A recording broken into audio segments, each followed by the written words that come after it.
Tok Sénégal.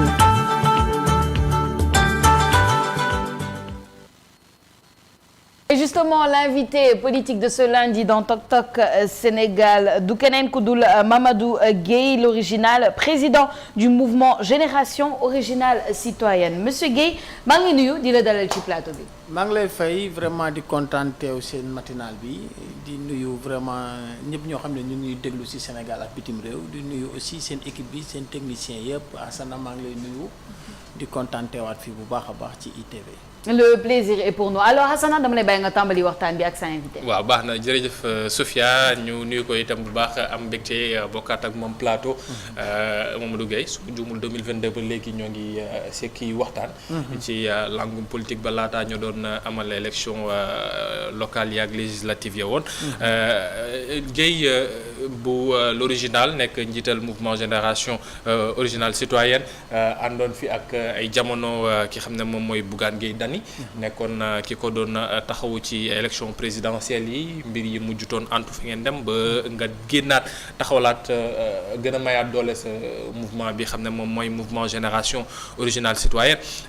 Gueye li may tàmbalee du mbirum politique mais mbirum dundinu Sénégal la muy li xam ne moom moo xew ci fan yi ñu génn ñaari doomi Sénégal yi xam ne nee nañu dañ leen faat fii nii mu mel na lu dellu siwaat au goût du jour coow bi xam ne dañ koy wax saa su ne di wax ne sénégalais dafa mel ne fu ñu mënti nekk kaaraange day xaw a des dañuy gis ay scènes yoo xam ne day am ay agression ci Sénégal pont Sénégal 92 bi yenn zones yi xam ne dañ la ne la non ay zones yi zone de non droit la mënoo faa jaar 21h wala 19h su jotee est-ce que Sénégal moo nekk réew moo xam ne daa neexul ak aar ni mu waree wala nguuru Sénégal moo war a xool nan lay gën a taxawoo yenn gox yi ba poste gendarmerie fu mu war a am fa poste police fu mu war a am fa avec les effectifs qu'il faut.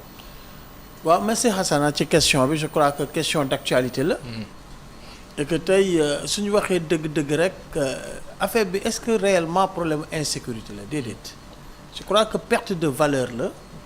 yoo xam ne kay sénégalais yi surtout njaw ñu ngi am benn comportement boo xam ne xamuñu ko fi woon parce que liy xew ci ñaari xale yooyu ñëpp gis nañ c'est quelque chose boo xam ne lu ñu planifié woon la loo xam ne jot na seen diggante amul ci mbedd mi mais mu ngi am ci biir appartement xam nga loolu buñ ko naree indi ci de manière nationale ci affaire sécurité dafay doy waar xam nga nag mooy li ma wax perte de valeur ak ndaw ñi xamatuñu fu ñuy taxaw loolu mooy indi dérive yi et surtout aussi li ñu gis aussi muy jikko yu bees yi nga xam ne moo am ci wàllu nekkin doxalin dundin yooyu aussi dafay indi jafe-jafe yooyu parce que boo xoolee enquête bi lu mu commencé génne di nga xam ne ay différent la yoo xam ne moo am entre l'artiste ak ki nga xam ne mooy ki ñu jàpp ne moo def faat boobu.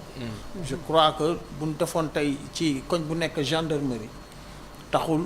Situation bi changé bu ñu tegoon ci sénégalais bu nekk benn policier bu koy topp taxul situation bi changé li koy changé mooy d'abord ñu delluwaat ci suñuy valeur parce que yaakaar naa ne yàgg naa ko wax y a de ces modèles éducation yoo xam ne tey dañ ko dindi parce que tey bu ndaw ñi xamee lan mooy seen wareef lan mooy seen cër ñu indiwaat li nga xam ne mooy institution civique ñu koy jàng correctement ñu indiwaat morale indiwaat nan la ñuy vivre en société quelles sont nos vraies valeurs tey wàññi surtout l'influence aussi de l'internet parce que internet bi aussi ñu bokk ñu bañ mu ngi yàq vraiment li nga xam ne mooy jikko yi parce que dañuy importer yoo xam ne du suñu tradition du suñu moomeel et loolu dafay décolorer carrément suñu jeunesse da koy décolorer donc ñoo ko déggandoo par rapport ak li xam ne moom mooy l'actualité nationale ñuy bàyyi lépp rek comme on dit ci loxoy yoon bàyyi ñoom ñu def seen ab liggéeyu politique nag ci la ñuy dugg ci nga nekkoon déjà Gueye lan moo nekk c'est différent yow Bougane ba nga bàyyi Bougane bon loolu nag xam nga parce que tout le monde se dit que Gueye xeex na pour Bougane ci ay jamono yu bëri nekk ci wetam ci législative présidentielle ba këtt na joonu présidentielle weesu Gueye jël yoonu boppam te alors que ne yéen ñenn ñi dañ lay caractériser comme étant quelqu'un de fidèle en affaires. waaw mais xam nga rek àndin bu rafet ne aussi man li ma jàpp mooy tàggalikoo bi dafay war a rafet te noonu laa ko doxalee ba rafet na ce que les gens doivent comprendre c'est que man sama mouvement tey am na 12 ans ou 13 ans ce mouvement moo jiitu ay gëm sa bopp moo jiitu ay Pastef moo jiitu yëpp et yàgg def social di dimbali nit ñi donc ci noonu aussi la ñu xamante Bougane ànd ak moom ànd bu sell te lii tax ñu xamante sax mooy fa ma nekkoon ba ma xeexee ñoom ba génn président Macky Sall aussi changé woon code électoral bi. parce que tey boo démissionné ci parti tey di nga toog 12 mois.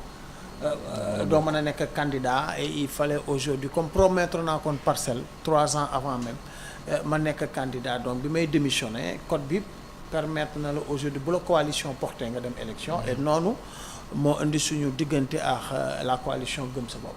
ñu ànd nag vraiment mu récépissé bi yëpp ñu ànd ci ba dem élection.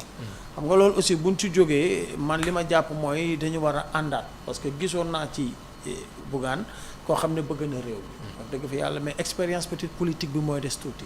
et ñu accompagner ko si nag mu jox ñu lépp nag vraiment ñu ànd ak moom ñëpp gis nañ liggéey bi ñu liggéey bu am solo. mais bon xam nga nag bu fekkee ne dem nañ ba orientation bi ak décision bi surtout à la fin l'élection présidentielle en tant que man délégué national chargé de la vie politique conseil bu ne jox naa ko mais à la fin ñëpp gis nañ taxawaay bi moi je préfère rek me retirer et continuer ca la ma doon nekk mooy la ma wax rek. ñun ça fait des années. c'est-à-dire lan la da nga am ndigal yoo ko doon jox wala tegtal yoo ko doon jox mu bañ koo topp maanaam da nga ko doon wax mu gën a jege la coalition. qui est maintenant majoritaire au niveau de l'État. question boobu parce que dañ jëloon ay engagement cette coalition là ñëpp xam nañ moom dem na ci benn télé de la place wax fa et recevoir nañ coalition bi ñu toog ñu suñuy nawle ñu jël ay engagements yu fort qu'on va les accompagner sans condition ba invité leen ci suñu. assemblée bi ñu waroon def samedi malheureusement ñu reporté ko pour défaut de salle je crois qu'on a été très clair et ñun ñëpp logique boobu lañ doon xaar responsable yu bëri aussi loolu lañ doon xaar. donc yaakaar naa bu ñu demee ba tey jii politiquement bokkatuñu vision parce que man gëwuma décision boobu parce que ñi fi ne tey ñoo ànd ak ñoom doon xeex. muy metti trop bokkoon F24 ñëpp gis nañ taxawaay bi nga xam ne aussi amoon nañ ko ci. ñëpp gis nañ aussi que réunion yu bëri ñii jël réew mi tey ñoo doon nekk di ko def di xeexandoo di daw gauche droite bokk philosophie nekk ay frères d'armes la logique voudrait que le dernier appel du peuple ñu répondre présent soutenir pour un changement et puis le reste nag luy ñëw.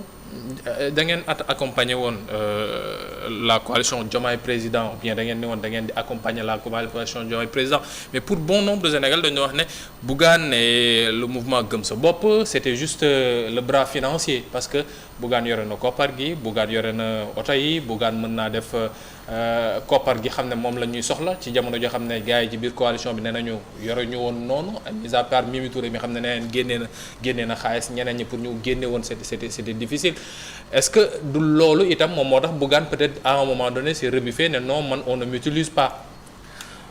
non wax dëgg fa yàlla moi je veux pas trop revenir sur ça parce que j'en ai tellement épilogué ci émission yu dul jeex je crois que les Sénégalais ont compris c'est pas une histoire de financier une histoire de auto déedéet c'est une histoire de respecter son engagement vis-à-vis ak ñi nga xam ne jël nañ décision cette délégation de la coalition Diomaye qui a été dirigée par El Malick ministre du transport Yacine Fall ministre des affaires étrangères et l'honorable député Ayib Daffé il fallait respecter cela parce que loolu la c'était ça la philosophie c'était ça notre combat pendant plus de 2 ans ou 3 ans sur le terrain politique anti-système xeex ànd ak gars yi bokk F24 et suñu décision suñu mbébét ci F24 c'était kenn ci anti-système yi jël réew mi donc à l'ultime moment la décision était très claire et connue normalement de tous c'était d'accompagner comme on l'a pris comme engagement la coalition Diomaye bul fàtte ne man maa nekk président commission organisation F24 lépp maa ko tëgg fekk lépp xam lépp donc il y avait pas à tergiverser il fallait carrément accompagner cette coalition et maintenant l'option d'être avec eux dans le travail ça c'est des choses qu'on peut décider ultérieurement mais quand le peuple appelle il faut répondre au peuple. est-ce fi mu toll nii est-ce que yow da nga répondre le peuple par rapport ak ñoom ñoo fi nekk ñoom laay topp avec mon mouvement. muy le mouvement xam nga dans la vie il faut jamais se contredire il faut être constant et cohérent. Moi ma constance et ma cohérence m'impose aujourd'hui de les soutenir. Les soutenir c'est pour avoir un résultat probant pour tous les Sénégalais. Pas une attitude personnelle ça ne m'intéresse pas parce que wax naa ko ça fait 12 ans que maa ngi def ay actions sociales d'envergure mosuma yor ndomb tànk politique mosuma laal xaalisu politique ndigalu waaju la ñu koy topp bu nu amee fukki dërëm tey jël li nga xam ne mooy juróomi wala juróom-ñaari def ko ci askan wi jaamu ci yàlla. donc ñun li ñu intéressé mooy que suñu doom yi waruñu dund lu ñu dund parce que le Sénégal est immensément riche fu alalu Sénégal nekk teg naa fa suma tànk. tey jii il faut ñu am benn esprit patriotique bu ñu ko amee rek tey jii Sénégal dina soppeeku. mais là est-ce que la politique n'impose pas li nga doxalee parce que même si amul lenn loo xam ne teel ngaa génn ci coalition sa ànd ak Bougane Gueye Dany après la présidentielle là ñëpp xamoon nañ ne élection locale législative yi dañ fiy jëm parce que ñëpp xam nañ ne assemblée nationale dans les normes su defee 2 ans le président de la république am na latitude ak possibilité daaneel assemblée boobu même su fekkee ne ñenn ñi nee nañu peut-être waru ko def pour marathon budgétaire bi mais est-ce que Mamadou Gueye ne s'est pas projeté plus rapidement que les autres sur les législatives et ci benn ànd boo xam ne di nga ko def alliance avec la coalition Diomaye président pour les législatives. Moi j'ai un mouvement j'ai le droit de me projeter comme je veux et quand je veux. On n'est pas lié, hein? On n'est pas obligé aujourd'hui d'être quelque part wóor na woonu la conviction n'y est plus. Autre chose, il y a beaucoup qui me disent que non da nga waroon a teel a génn bi Bougane waxee rek da nga waroon génn maa ngi leen non ou bien waroon nga teel a génn pour pouvoir bénéficier des largesses du nouveau régime. Je dis non, je vais pas sortir parce que de deux choses l'une, je sors, c'est sûr qu'il y aura des difficultés avec le mouvement vu ma position. Je sors aussi d'autres vont interpréter que day am dafay wuti poste. Or tel n'est pas le cas. N'oubliez pas que j'étais mandataire de la coalition. Et il y avait benn affaire boo xam ne dañ koy bàyyi mu jàll ba lépp passé ñu jël suñu décision. N'oubliez pas aussi que c'est pas Gueye l'original aussi derrière moi c'est un mouvement bien structuré avec des coordinateurs aussi bien partout au Sénégal qu'à l'extérieur du pays. Je crois que même bi ma paree j'étais obligé ma def tournée internationale dem gisi ñi ma war a gis ñëpp ñoo xam ne ñoo ma teewal bitim réew et que tey ñu ngi def ay tournées nationales à l'intérieur du pays di liggéey. loolu dafa jiitu ay gëm sa bopp quoi. Donc suñu bokkatul fusil d'épaule bokkatuñu orientation je crois que li gën moo ñu séparer. mais là c'est l'alliance avec Diomaye pour les législatives. Pas avec Diomaye mais avec plutôt Pastef et Ousmane Sonko parce que Diomaye s'est retiré de la politique. Nous on est en train de travailler et tout le monde sait que on est en train de mettre en place un appareil politique. tey foo dem ci 47 départements yëpp di nga fekk génération originale di liggéey. Mais quand vous dites nous, c'est-à-dire le mouvement Génération Originale Citoyenne. Qui est en adéquation avec qui? Mais je l'ai dit, nous on soutient le régime en place. Parce que mënuñu xeex ba régime bi ñëw ñu taxaw ne dañuy jàkkaarloo ñoom. D'où la question de Hassana fi mu ne nii si on parle des législatives et de l'Assemblée, vous êtes en adéquation avec Pastef. Quel que soit Alpha, on sera en adéquation avec le régime. On ne peut pas contrer le régime. On est clair et net. On ne peut pas aujourd'hui nous de contredire suñu bopp mooy que tey et dans ce pays ce qui m'étonne c'est le moi. C'est-à-dire que budul man du baax. Le moi là il faut que ñu jéem ko transcender. Il faut que ñu dem vers le nous. Mooy que tey ñii yàlla jox na leen pouvoir ñu bëgg ko ñu bañ ko aussi nous on a été comptable ok de ce processus et de cette victoire. La logique voudrait qu'on les accompagne bu fekkee ne sa bopp rek ñoru la résultat pour Sénégal moo la ñor il faut gëm naa ne bu ñu àndee ci xeex ba yàlla maye ndam dañu war a continuer jàppale loolu pour mu am résultat donc nous on est focus on est logique xalaatuñu ko sax naan dañuy opposé wu li parce que c'est se contredire en réalité ndax dafa war a am dissolution de l'Assemblée dans 3 semaines yow ci sa gis-gis. Non président Diomaye bu app bi jotee nee naa na génn décret jël la pleine mesure de sa responsabilité génn décret bu mu ko signé sax ak BIC na ko signé ak marqueur parce que cette assemblée nationale là vraiment indi nañu ay jafe-jafe yoo xam ne kenn mënu ko expliquer. Elle a été élue. Cette assemblée. Elle a été élue mais qui a écorné l'image du Sénégal un peu partout. Une assemblée boo xam ne théâtre boo fay am avec l'intervention chaque fois de la gendarmerie or li nga xamoon ci assemblée institution buy jàngale la pédagogiquement assemblée bu ñu daan def seeni session da nga doon yàkkamti toog di ko suivre di ci jële xam-xam et tey li ñu fi gis noonu yaakaar naa ne rien n'est productif et loolu mënul indi dara lu productif je crois que tey jot na tey par rapport à logique bi Sénégal jëm ñu soppi ko pour ñu am ay députés du peuple et man sax loolu laa yàgg a wax on doit changer même le nom et parler d'assemblée du peuple pas d'assemblée nationale parce que li ñu ngi du jàmm on doit avoir des députés du peuple avec un règlement intérieur qui les impose ñu summi seen manteau appartenant ci buntu assemblée bi bu ñu duggee ñu wax pour le peuple et que les règlements intérieurs mu régir leen ba nga xam ne kuy wax da ngay wax ngir Sénégal mais pas pour sa appartenance. parce que on est trop fatigué nga wax ngir Sénégal est-ce que nekkul lu yàqamti itam ci bëgg coûte que coûte daaneel assemblée nationale bi le 12 ou bien le 13 septembre prochain. donc on sait que mode d'élection bu assemblée nationale ñëpp yàgg nañ koo jow tuuti wax ne mode élection boo xam ne c'est benn nit moom mooy toog defar liste. waaw du gox-goxaan yi xam ne ñoom la ñuy wax ne ñoom ngi représenter réellement. ñoom ñoo la fal mais ab nit moom moo lay def ci liste bi teg la place bu baax moom mooy tax nga mën a dugg biir assemblée nationale. est-ce que l'idéal ci li xam ne moom mooy démocratie ak ni nga ko wooyee assemblée populaire. su fekkoon ne dañu naroon dem bay soppi tur bi. nekkul loo xam ne dañoo war a tàmbali ci xool nu ñuy defaree liste yi. nan la ñuy falee mu ngi suñu programme yi ñun ñëpp. waaw mais mu ngi seen programme mais nar ñu ko jëfee su fekkee ne dañoo nar daaneel assemblée nationale bi ou bien su fekkee dañ koy jëfee bon assemblée nationale bi dina toog lu yàgg laataa ñuy def élection. c'est ça. moi je dis encore une fois loolu dañ ci xalaat réfléchir si suñu programme boo fa demee mu nga fa. su fekkee dañu woote rupture bëgg changer le Sénégal changement boobu c'est inéluctable l'État lu mu bëgg a def mën na ko def. moi je dis encore une fois dinañ def waxtaan. dina am dialogue au préalable. dialogue pourquoi dialogue. il faut dialogue ci code électoral bi foofu soo ko bëggee soppi pour mën a wax ne. liste yi nii lañ koy defee mais référendum rek ngay dem. où est le problème bu ñu ko bëggee léegi ñu tëgg ko léegi changer li ñu war a changer dem élection en respectant les délais.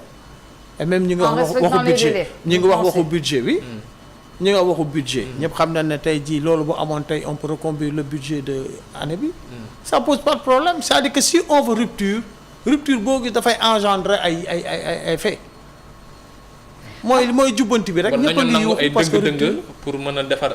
non du dëng lépp dañ koy teg ci yoon. parce que tamit su voie normale mooy nañu dem ci élection boo xam ne dañuy dissoudre assemblée le 12 wala le 13 septembre. su fekkee dañoo war a soppi code électoral bi ñu def dialogue avec les personnes yi xam ne ñu nga duñu ñëw président du ñëw imposer na leen non code électoral bi nii laa koy defee. non j'ai pas dit ça. non mais su fekkee ne da koy jaarale voie référendaire ci ki xam ne am nga 54%. boo xam ne moom nga am ci présidentielle voie référendaire jaar ci mooy ñëw jox la boîte aux lettres mu jàll. xam nga wax naa la ko. même nañ koy def yëpp tënk nañ ko mu ngi suñu programme yi ñun ñëpp parce que li ñu bañ tey li ñu bëggatul mooy député diw parce que diw moo. mais li nekk ci programme yi te gars yi commencé di wax ne noonu nañu xool avec les réalités du pouvoir bari na. déedéet dafa am aujourd'hui ñoo xam ne dañoo taxaw yàkkamti.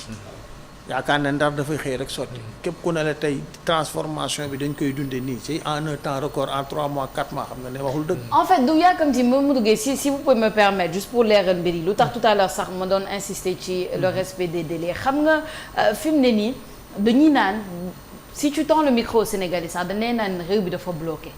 maanaam c'est comme si en fait les choses n'avançaient pas ou peut-être avançaient à petit feu. Pourquoi? Parce qu'on n'a pas encore réglé justement lu ñuy wax le problème de l'Assemblée nationale, le problème de la DPG, le problème des budgets, etc., etc. li nga xamante ni war na taxaw pour dëkk bi mën a rouler normalement. On est d'accord avec ça. Moi, et donc les gens s'interrogent.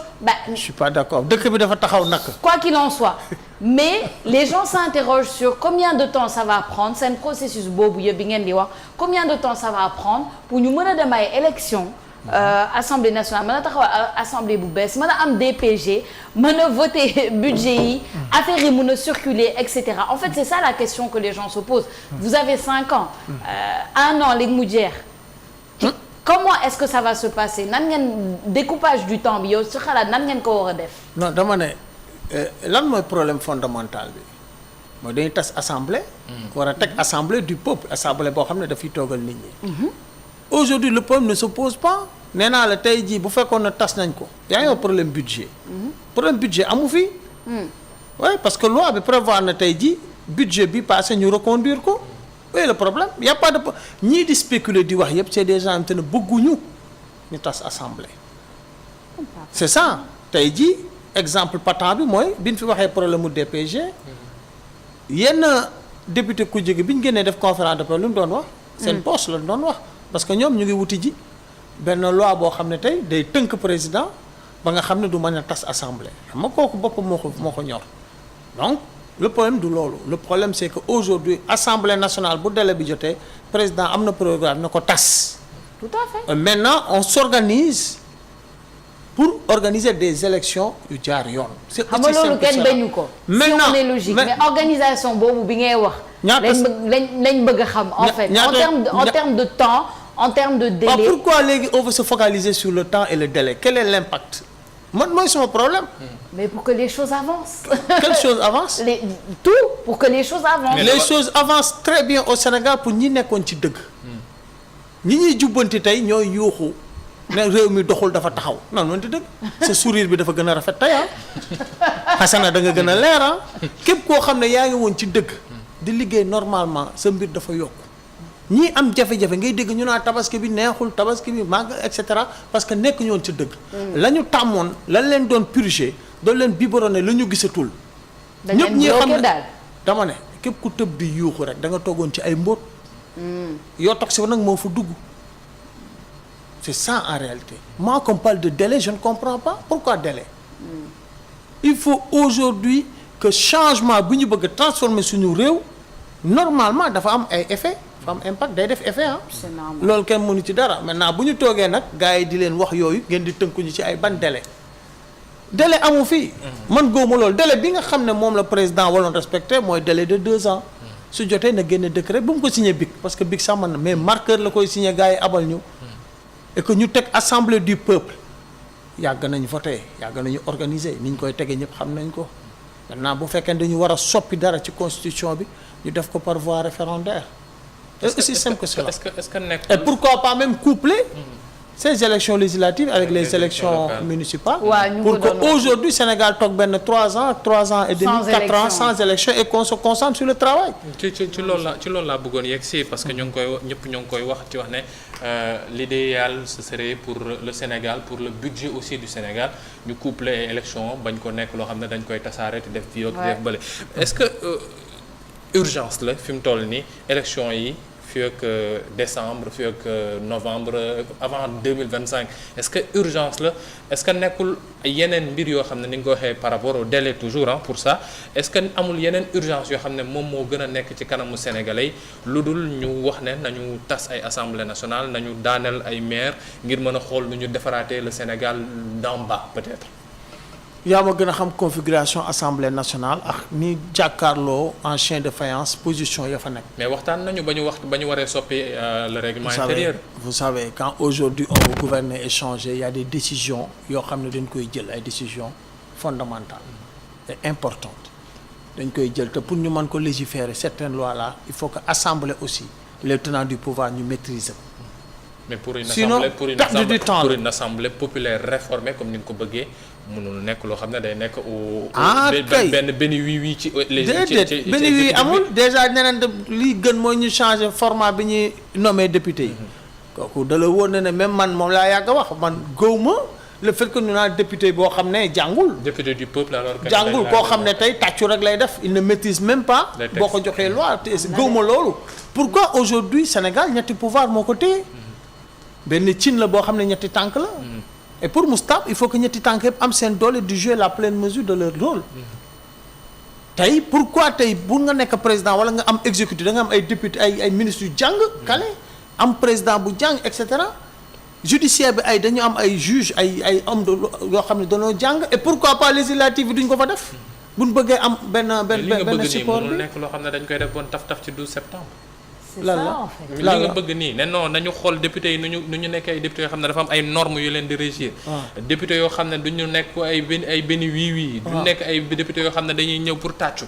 duñu nekk ay député yoo xam ne dañuy ñëw lu ñu leen jox rek ñu naan ko jàll ndax je suis le député du président. comme ni ñu ko daan déggee ay jamono. loolu Mamadou Gueye nekk. lan moo koy changé loolu mënul nekk loo xam ne texte la rek. waaw texte la mais texte bi fan lay jaar. léegi dama bëgg léegi ñu tëb la ñi xam ne ëllëg su ñaanuñu ko yàlla su président amoon gàllankoor ñi xam ne foofu la kii jiite réew mi foofu la war a jóge nga bëgg ñu changer ko noonu.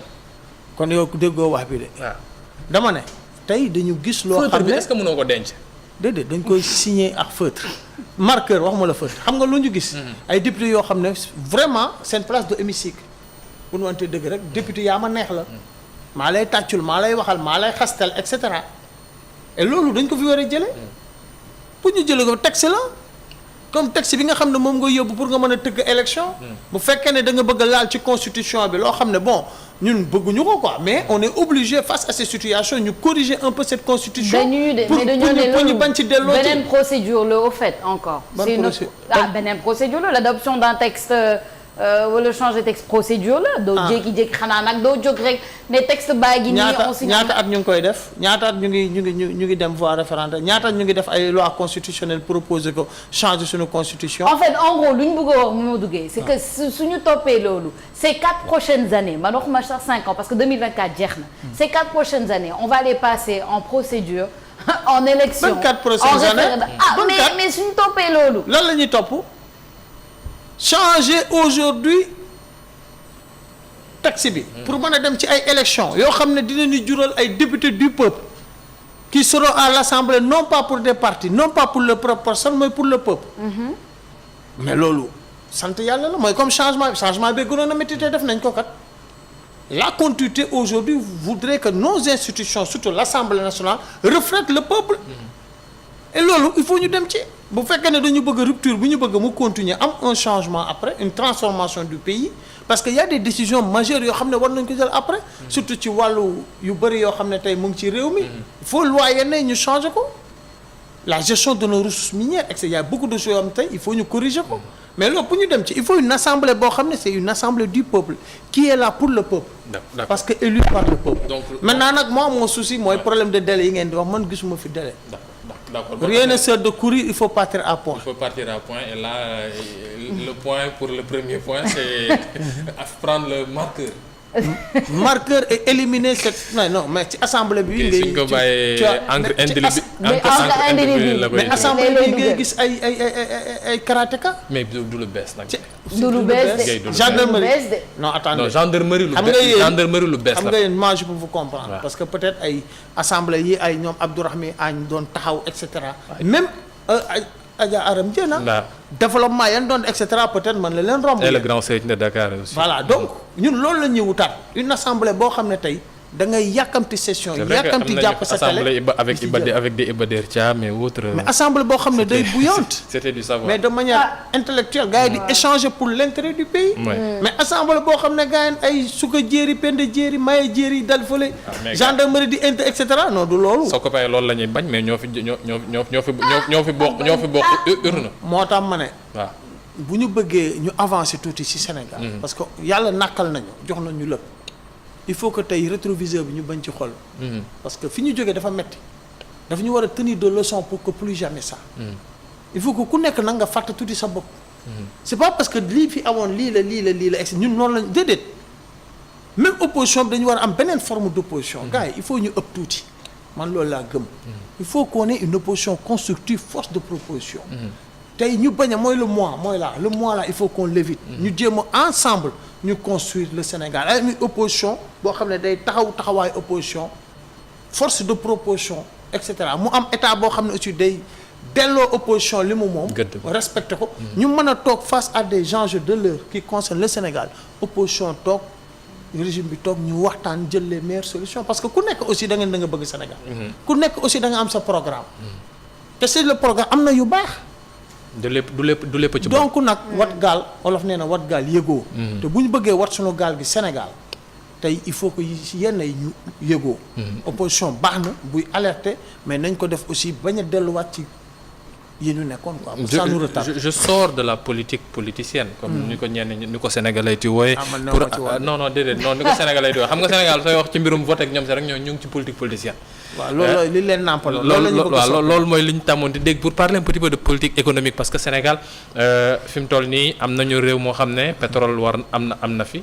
gaz am na fi on a tout ce qu'on a besoin comme minerai ak yeneen yi xam ne moo ngi génn ci suñu réew mais ba léegi ñoo ngi ci xaw a stagné ndax li xam ne moom moo fi amoon ci yenn gabegie yeeg yu ñu mel sénégalais ñoo ngi xaar parquet financier bi tàmbali liggéeyam peut-être par rapport ak traque des biens mal acquis bi xam ne moom lañ ko mais au-delà de traque des biens mal acquis comment est-ce qu'on doit gouverner actuellement ou bien comment le tandem Diomaye et Sonko doivent gouverner le Sénégal fi mu toll nii ba li xam ne moom la ñuy woowee naataange émergence bi ñu yàggati miroiteloo ñu mën cee yegg même si c'est pas en 2029 mais en 2030 2031 ñu mën a wax ne non réew mi nekk na loo xam ne topp la ci économie ci àdduna. du dara lu dul gën a taxaw ci jubbanti bi. jubal amul leneen il faut que tey réew mi ku nekk la nga war a def nga def ko nee naa la construction ou la transformation du pays kii gën a tuuti ci réew mi tuuti entre guillemets. ba président de la république ñëpp ku nekk la nga war a def da nga ko war a def.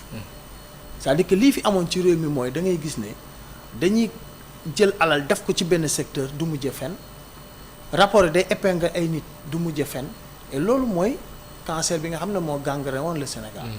te pour ñu liggéey te wax naa ko tey boo jëlee benn agence injecté ay milliards na pour emploi des jeunes kenn ka fa ne wala ñaar ña fa ne dóor morning bi du mujje fenn ñaata jeunes des milliers de jeunes nga xañ liggéey. et pour loolu ñu soppi ko il faut que ñuy dem ci dëgg di wax ci dëgg lu mu métti métti sans parparloo. yaa ngi koy wax sànq rapport yi ñu mu épingle ñu war leen laaj. loolu day ñëw parce que nag bi nekkee opposition di xeex ñun dañu yàgg xeex ne suñu justice bi tëddawul njaaxaandaay. il faut ñu réformer ko. je crois que bii régime bi ñëw ci loolu lañ def nañ les assises de la justice am na tey li nga xam ne mooy recommandation ak conclusion yi tey buñ koy appliquer lim ñuy permettre mooy que une justice incolore inodore avec une seule saveur pour tous les citoyens tey dafay permettre tey bu ñu doxalee tey ku ñu jàpp kenn du ne président kenn du ko politiser président moo la jàpp et loolu il fallait ñu tikki un peu la justice je crois que c'est important li am solo ba am solo mooy que tey ñii jiitu quelles que soient les difficultés ñu jubal jubbanti parce que mënoo digle càngaay te doo set ça permettra aux autres parce que ñoom aussi ñooy refléter suñu miroir ñoom la ñu war a xool pour doxal ku ñu gis koo xam ne tey jalgati nga mais yoon teg sa kaw yàgg naa ko wax yàgg naa nga invité ma ne la carrément Sénégal ak pays yi mel noonu pour gouverner ko pour ñu liggéey ko changer ko il faut la carotte et le bâton sans nag parti pris sans calcul képp koo xam ne yaa ngi liggéey teg ko ci temps vraiment ñu jël la en exemple képp koo xam ne jalgati nag bâton bi dal sa kaw et loolu la moi je crois que on a tout pour ñu dem mais il faut que l'esprit patriotique mu dominer et quand on dit l'esprit patriote mooy ku bëgg Sénégal ku bëgg Sénégal esprit patriotique boobu noonu ñi nekk ci secteur informel bi ñoom ñoo téye économie Sénégal te ñoom esprit patriotique kenn mënu leen ci génne parce que ñoom ñooy yeewu fajar dem wuti ji bitim réew ñëw andi fii ci biir réew mi ñooy nekk fu ne te xool nu ñu dundee mais économie bu mu nekk dafa mel ne c'est pas pris tellement en compte gis nañu fay jamono président Macky Sall loo xam ne ministère de la formalisation de l'économie pour transformer secteur informel boobee mais ba léegi dafa taxaw comment est-ce que le tandem ou bien le ministère ak nguur gi xam ne moom moo fi nekk fi mu toll nan la ñu war a mën a xëccee ñooñu ba ñu dugg ci kopp ci li ñuy enregistrer ba mu mën a joxe xaalis mais gars yi nee nañu on a une république boo xam ne on a sa ancien collaborateur moo ko wax nee na ay gars yi ay waa juuti bi la dañuy dagg impôt buggaan nee na gars yi impôt bi rek la ñuy daggkatu juuti loolu leen doon tooñee mais moom moo nekk premier daggkatu juuti tout chef d'entreprise daggkatu juuti nga waaw te doo delloo juuti yenn saa yi tout chef d'entreprise yaay daggkatu juuti bii rëy parce que yaa ngi dagg juuti bi ci salaire nit ñi et cetera donc wax jooju pour man amul sens léegi nag par rapport ak loolu nan la ñu war a mën a def ba taxawu ñooñu ñu ñeme ñëw formaliser wu am loo xam ne peut-être dinañu wax ne non su ma amee lenn wala lenn ma soxla ko dinaa ko mën a jëlee ci nguur gi muy la préférence nationale ou bien ay marché yoo xam ne dañ koy jox ne national bi moom moo koy njëkk a gagné. ci sa wax yëpp li ma ci intéressé mooy informel. et quand on parle d'informel ça pose problème. parce que yaa ngi bëgg état li mu war a am mu koy am mais tant que ñu ngi ci secteur informel. état li mu war a am du ko am. or dans un pays boo gisee yeneen dëkk yi seen développement di gën a dem parce que du ñu caaxaane impôt. tey informel boobu ñu fay impôt problème la or c'est une manne financière boo xam ne war nañ ci mën a développer réew mi. il faut qu'on les formalise dafa bokk ci rupture gis naa nag ñenn ñi c'est néo-opposant tey di langaamu ci li nga xam ne mooy cag-cag yi. di langaamu ci marchand ambulant et cetera pour ñu porter seen combat je dis encore ñun man de ñi ma gën a naw ci réew mi gën leen bëgg mooy les marchands ambulants. parce que gis naa conditions yi ñuy liggéey te mënoon nañ def leneen mais ñu ngi ñafe di taabal mais tey ñoom képp ku leen yéene ñu dee ci marchand ambulant bëggoo leen il faut que ñu nekk ay marchands sédentaires. et j'ai toujours donné l'exemple là de temps yi ne leen tey ces marchands ambulants là surtout à Dakar. mais il y a des solutions yoo xam ne mën nañ ko def. mbaa du ay cantine rek ndax Dakar bëri na cantine. grand boo jëlee CICES bi. CICES je crois que benn événement bu rëy la am. muy foire Dakar muy foire. à part ça yeneen ak fi Dakar. tey jii boo demee Colobane di jënd sa moitié yaram mu ngi ci tali bi moitié bi mu ngi ci kii lay jaay. bousculade insécurité totale. pourquoi pas ces marchands ambulants mënuñ toog waxtaan nañ ñoom. nga jël benn ñaari pavillon ci CICES caser leen fi ku leen soxla fekk leen fa ils seront en sécurité. ñi leen di fekk c'est en sécurité parking bi et chaque jour il y a des recettes journalières. pour l'État du Sénégal pour CICES. et ñoom aussi ñu ngi ciy gis seen bopp. c'est-à-dire il faut qu'on formalise. mais nag pour def yooyu yëpp il faut que l'autorité aussi mu toog ak les intéressés waxtaan ak ñoom parce que tout ce que tu fais sans moi c'est comme si tu le faisais contre moi. il y a des solutions yoo xam ne tey buñ ci gëstoo xool ko. il y a de ces secteurs on peut les normaliser. les immatriculer les informatiser Sénégalais ñu xam.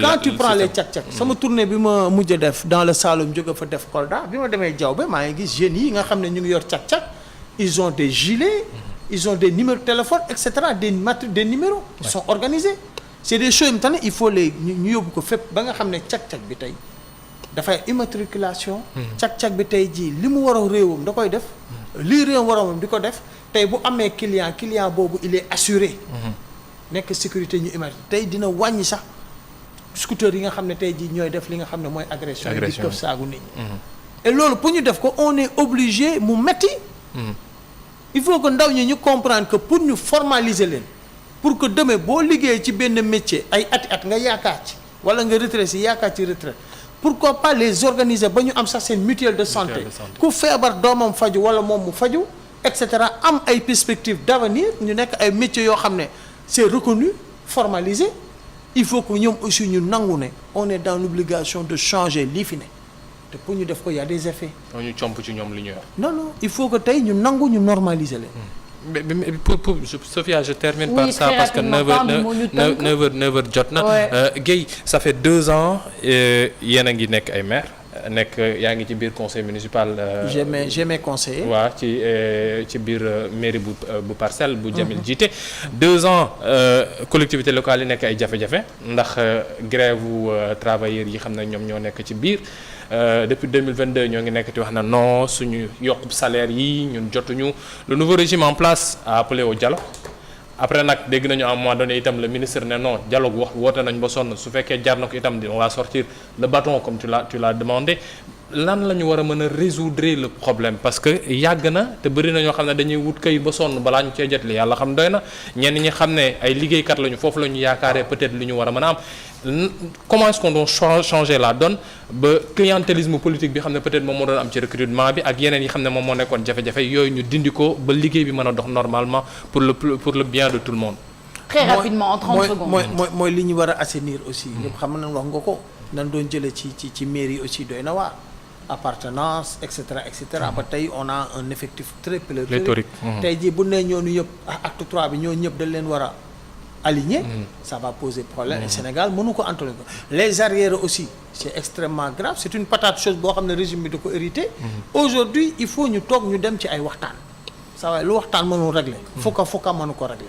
il faut ñu dem ci waxtaan c'est aussi simple ñoom am naa ñoo xam ne waxtaan naa ñoom ñu ay kilifa foofu ñoom d'accord nañ sax pour bàyyi yenn yi. loolu lépp li koy waral mooy ñu toog ñu waxtaan réew mi xeex du indi dara lu dul day yàq. nañu toog ñu waxtaan parce que en réalité ñii di loru c'est la population. C'est ça. et que tey am na yoo xam ne l'État le ministre concerné war na toog ak responsable ñu wax parce que bopp du yanu xaw ma. bopp du yanu mais xam na lu bopp antal tey xam na ne ñëpp xam na ne Sénégal situation financière am neex yooyu. man nga nag projeté su continuer liggéey bi li ñu yaakaar niche yi ñu yaakaar yëpp yokk niche yi aussi parce que pour am alal ci Sénégal bari na. yokk niche yi bu boobaa mën nañu planifier nan la ñuy insérer yi nga xam ne mooy seen demande yi. mais il faut ñu def ko. ndànk te toog waxtaan il faut ñu privilégier waxtaan et éviter aussi d'ouvrir des fronts un peu partout c'est vrai que front bi dañ ko fi fekk mais front yi nag il faut ñu wàññi ko boo tijjee benn front nga régler ko ba mu sotti nga dem ci leneen sinon rek ay pax yi day bari ci réew mi et ça ne nous avantage pas. Parfait, on va terminer sur ces mots la waxtaan bi am na solo les discussions pour arranger tous les fronts mu ngi noonu Mamadou Gueye l'original président du mouvement Génération Originale Citoyenne di la gërëm di la sant ci teewaay bi merci beaucoup waxtaan bi am na solo. Tok Tok Sénégal.